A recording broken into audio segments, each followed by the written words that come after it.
the thing that walks the cliffs. There are places in the Ozarks where things older than stories still live. R1, the volunteer. Josh wasn't a thrill seeker.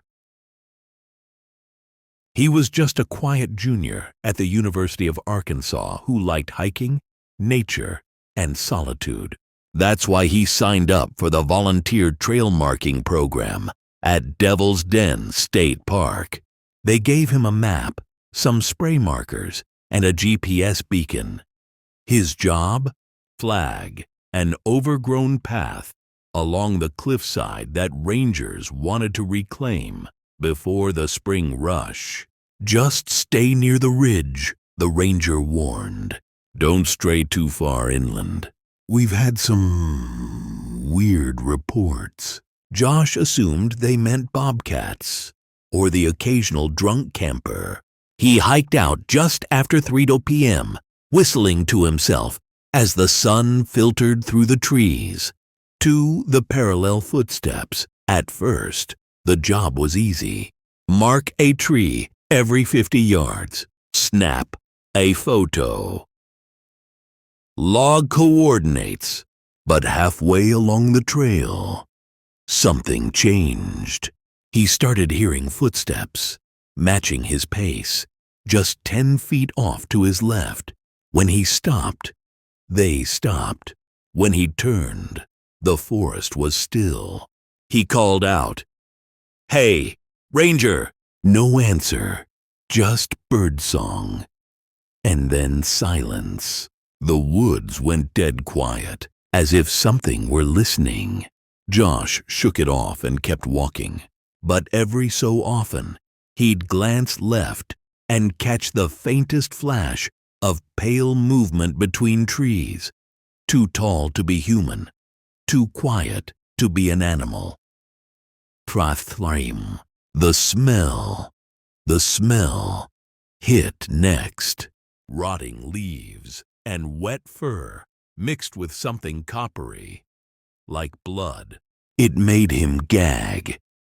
He covered his mouth and kept moving, but the farther he went, the stronger it grew. It clung to him, filled his nose, crawled down his throat. He turned back toward the ridge to escape the stench and saw footprints in the mud, not his. Barefoot, human-shaped, but longer than normal, with claw-like indentations near the toes. They led toward the edge of the cliff, then just stopped. For the cliffside, Josh reached the end of the flagged route, near a sharp drop, overlooking a deep ravine. He sat down to rest and radioed in. No signal, of course. That's when he saw it. Across the ravine, maybe 200 feet away, stood a figure, tall, thin, bent at strange angles. Its skin was pale, almost gray, stretched over sharp bones.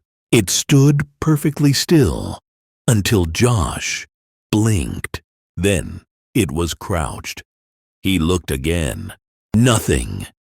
He stood, heart pounding, and backed away from the cliff. A whisper rode the wind. "Why'd you come alone?" 5. The descent. He didn't walk. He ran. But no matter how fast he moved, he kept ending up back at the same flagged tree, the one with the crooked branch he'd marked earlier. His GPS spun, then shut off. His flashlight flickered. The sun was dipping fast, bleeding through the trees. That's when he heard it again. 4 footsteps. Stop! 4 footsteps. Stop!